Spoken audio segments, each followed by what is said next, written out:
ጠንካራ ኢኮኖሚ፣ ዝቅተኛ የሥራ አጥ ቁጥር፣ የበዛ ሰላምና ፈታ ያለ የአኗኗር ስታይል መገለጫዎቿ ናቸው። ዓለም የሚያውቃት በተትረፈረፈው የተፈጥሮ ዓለም በሚመገበው የግብርና ሀብቷ ነው። ኖረውባት በዩኒቨርሲቲዎቿ የትምህርት በሆስፒታሎቿ የጤና አገልግሎት ያገኙ ከፍ ስላለው ጥራታቸው ማግኘታቸውን ይሰጣሉ።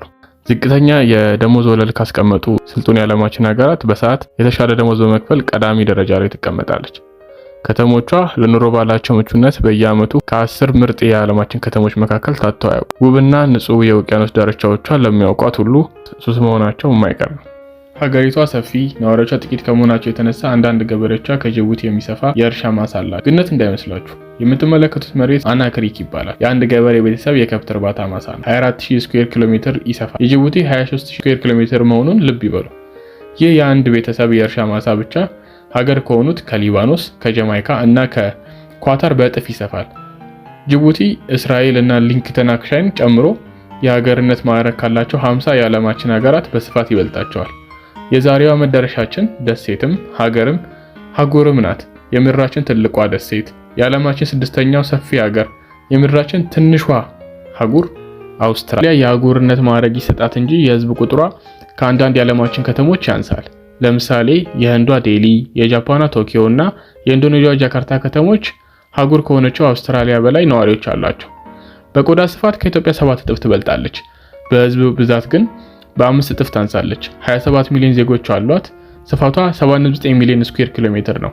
ይሁን እንጂ 90% ዜጎቿ ከአጠቃላይ የሀገሪቷ ስፋት ከ1 ከመቶ በሚያንስ ጠባብ መሬት ላይ ነው የሚኖሩት። በተለይ ደግሞ ደቡብ ምስራቅ እና ደቡብ ምዕራብ የባህር ዳርቻዎቿ አፈሮቿ ለም፣ አየሮቿ ተስማሚ ነውና የሀገሪቷ ዜጎች ለኑሮ ይመርጧቸዋል። በመካከለኛውና ሰሜናዊ የአውስትራሊያ ክፍል በተቃራኒው ከፍተኛ ሙቀት ያለበት፣ ውሃ የሌለውና ለግብርና ስራ የማይመች በረሃ በመሆኑ ሰዎች በብዛት አይኖሩበትም። በቅደም ተከተል በአገልግሎት፣ በኢንዱስትሪ እና በግብርና ዘርፍ በሚመራው የአውስትራሊያ ኢኮኖሚ የስራ ዕድሎች ሆኑ አብዛኞቹ አምራች ዘርፎች የሚገኙት በደቡባዊ የሀገሪቱ ክፍል በሚገኘው ከተሞች ውስጥ ነው። በዚህ ምክንያት 90 ከመቶ የሚሆኑ አውስትራሊያውያን በከተማ፣ 64 ከመቶ የሚሆኑ ደግሞ ሲድኒ፣ ሜልበርን፣ ብሪስበርን፣ ፐርዝ እና አዴላ በሚባሉት 5 የአውስትራሊያ ትላልቅ ከተሞች ውስጥ ነው። የተፈጥሮ አድናቂ ከሆኑ እጎበኛለሁ ብለው ከጻፏቸው ሀገራት መካከል አውስትራሊያ ሚሊዮን ይጨምሩበት። አውስትራሊያ ሄደው ሳያዩ የሚመለሱት ነገር የለም። ታዲያ እዚህ የሚያዩዋቸው እጽዋት እና እንስሳት 85 ከመቶ የሚሆኑት በሌላ ዓለም ክፍሎች የማይገኙ ብርቅዬ ናቸው። በረዶ ከሚጋገረው ተራራ፣ ሀሩር እስከሆነው በረሃ፣ ጥቅጥቅ ካለ ዛፍ፣ ጥቅጥቅ እስካለ የህንፃ ጫካ አውስትራሊያ ሁሉን ይዛለች።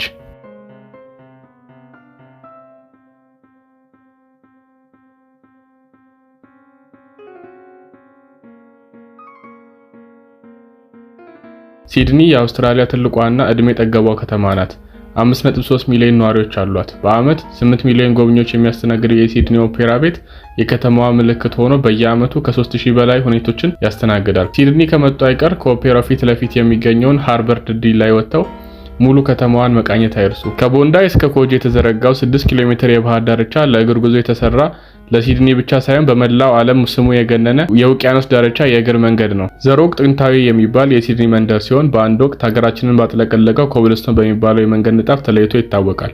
በአመት 3.5 ሚሊዮን ዓለም አቀፍና 11 ሚሊዮን የሀገር ውስጥ ቱሪስቶች ሲድኒን ይጎበኟታል። በዚህም 23 ሚሊዮን ዶላር ገቢ ታገኛለች። የአውስትራሊያ ዋና ከተማ ካምብራ ትባላለች። ስሟም ከሀገሪቱ ትልልቅ ከተሞች መካከል አይገኝም። የነዋሪዎቿ ቁጥርም ገና ግማሽ ሚሊዮን እንኳን አልደረሰም። የፉክክር ቤት ሳይዘጋ ያራል እንዲሉ ሲድኒና ሜልበርን ለአውስትራሊያ ዋና ከተማነት እኔ ብስ እኔ እየተባባሉ ፍክክር በመቅጠማቸው በመሃል ገብታ ቢንጎ ያለቻቸው ከተማ ናት።